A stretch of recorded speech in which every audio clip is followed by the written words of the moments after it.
Lester William Pulfus. É um nome difícil, mas com certeza você conhece essa pessoa. Lester é um grande gênio da história da música, seja tocando um instrumento ou até construindo instrumentos. O nome artístico desse cara é o nome de uma das guitarras mais famosas do mundo, de toda a história da música, a Les Paul. You know that he would be moving pickups back and forth. Lembrando que você pode aprender a tocar violão e guitarra do zero, ou sair da estagnação se você já toca há um tempo e não está sentindo evolução. Tudo pelo mesmo curso. O método Bússola é pensado para que você se torne um músico independente que vai saber estudar da forma certa e tocar a música que você quiser, inclusive tirando até de ouvido e criando suas próprias versões. O link está nos comentários e na descrição. A Gibson Les Paul foi uma parceria da marca Gibson com o guitarrista Les Paul, que é o Lester, que tem aquele nome difícil, mas ele encontrou esse nome artístico que acabou virando uma marca do rock de vários estilos, que é Les Paul. A Gibson já estava ativa naquela época com as guitarras semi-acústicas e as guitarras também acústicas, que era muito comum na época do jazz, onde as guitarras saíam som também, mesmo desligadas. Era como se fosse um violão, mas chamavam de guitarra de qualquer jeito porque ela tinha a parte elétrica. E naquela época, nos violões não era tão comum a parte elétrica, como tem hoje nos de aço ou até no de nylon. Só que antes dessa parceria aconteceu o que acontece na vida de todos os gênios. É impressionante como sempre existe esse clichê no meio das histórias. Les Paul e todos os guitarristas sabiam que a guitarra semi-acústica e acústica tinha um problema muito grande de ruídos e microfonia, que é aquele som chato que quando você liga na igreja ou tocando com a sua banda, começa a atrapalhar todo o som e às vezes nem sai mais o som da sua guitarra, porque só sai a microfonia. Pensa assim, se até hoje na sua casa deve ter alguns problemas de energia, de luz e que dá curtos às vezes, imagina numa guitarra que é um instrumento pequeno, na sua fase inicial ainda da eletricidade. Obviamente poderia dar muito mais problema, principalmente também se ela fosse aberta, como era as acústicas e as semiacústicas também. O cara era um gênio, como eu falei, então ele fazia experimentos com os instrumentos dele para melhorar o próprio som, e assim acabou criando uma guitarra que tinha uma parte sólida, e nisso começou a ver que mudava um pouco do som e daqueles ruídos, melhorava. Fora os instrumentos, o Sr. Les Paul criou várias outras coisas também que não dependia só do instrumento. Ele criou também as gravações multicanal.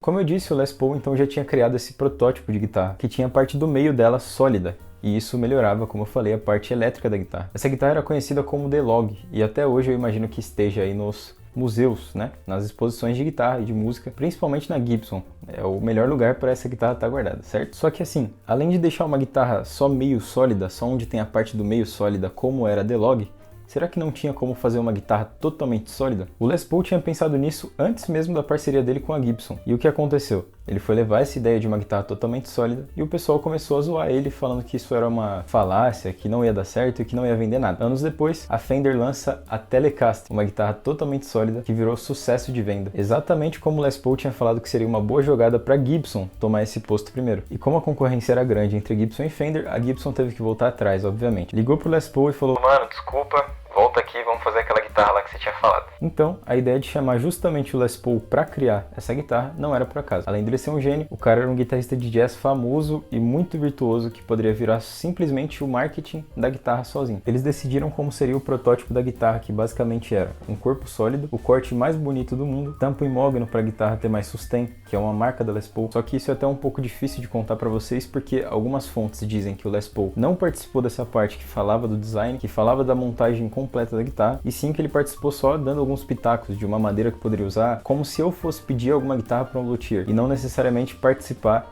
de uma criação dela do zero. De qualquer forma, os primeiros modelos da Les Paul eram lançados: o Gold Top de 1952 a 1958 e o modelo Custom 1954 a 1960. Isso porque tinham que ter variações de cor para competir com a Telecaster, que já estava sendo vendida, como eu falei, e indo muito bem. A ideia de lançar uma guitarra na cor dourada para eles era que ficasse premium, né? Alguma coisa que remetesse à riqueza. Já a guitarra Custom, que ficou na cor preta como a principal, era vista como uma coisa elegante, como um terno. Então aí você pode ver que desde a criação da guitarra Les Paul, ela sempre foi uma guitarra levada como um iPhone, por exemplo. Uma guitarra que atendia o público que tinha um pouco mais para pagar. E o preço dela no Brasil não me deixa mentir, certo? Mas até chegaram também a fazer um modelo que atendesse o pessoal que não pudesse pagar tanto para uma Gibson Gold Top ou para uma Gibson Custom. E assim nasceu a Melody Maker, uma guitarra de baixo custo da Gibson da época. Desses modelos, a Gibson Les Paul Jr. é a que mais se aproxima do modelo que eu tenho. E assim como através de guitarristas que eu gosto, eu tive essa paixão pela Les Paul, como o Slash, por exemplo, eles também tiveram essa paixão pela guitarra do Sr. Gibson, que ouviam jazz naquela época e acabaram vendo aquela guitarra bonita pra caramba, que tinha um som legal, tanto para tocar jazz, como ele tocava, quanto para tocar um rock, alguma coisa mais pesada. Devido a essa influência que eles tinham do Sr. Les Paul, obviamente depois grandes guitarristas puderam cogitar ter a Gibson como uma marca parceira. E aí nasceram os modelos de grandes guitarristas como Jimmy Page,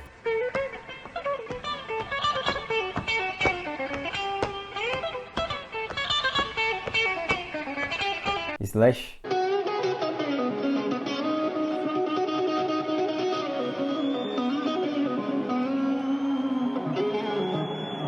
Joe Bonamassa,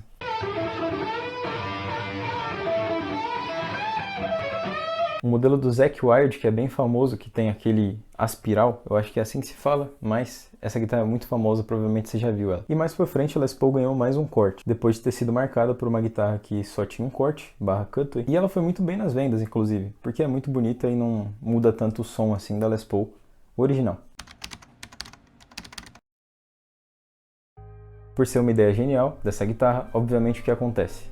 Plágio. Com a Gibson não foi diferente. A Gibson teve muitos processos ganhos e alguns perdidos. Algumas marcas conseguiram mudar uma coisinha ou outra de uma guitarra que parecesse tanto a Les Paul para conseguir vender também aquele mesmo modelo, só que da própria marca. Então a Gibson não conseguiu pegar todas essas marcas que estavam tentando fazer o modelo Les Paul como um modelo próprio, mas conseguiu a maioria. Então hoje você pode ver que nenhuma dessas marcas conhecidas vende a Les Paul com os padrões originais da Gibson. Por isso a Gibson ela é exclusiva nesse ponto. Assim como eu acho que o iPhone não deixaria alguém copiar o mesmo modelo. E eu acho que é isso que ajudou quem não tem condições de comprar uma Gibson original a ter uma Les Paul própria, que seguisse aquela mesma linha de som encorpado, com bastante sustento e um peso de um hangar no seu ombro quando você toca com ela em pé. Mas apesar do peso, essa é a minha guitarra favorita e eu acho que você pode me ajudar a ter uma virando membro do canal. Me conta aí, você curte o modelo? Comenta aqui embaixo o que você achou desse vídeo e obviamente outras guitarras que você quer que eu faça a história aqui. Eu tenho muita vontade de fazer esses vídeos mais resumidos de história da guitarra, valeu? Na sua tela tá passando uma lista de como deixar os donos do canal bem e obviamente que dentro dessa lista tem curtir e deixar seu like, que é uma das coisas mais importantes pra gente. E é gratuito. Tamo junto e até a próxima.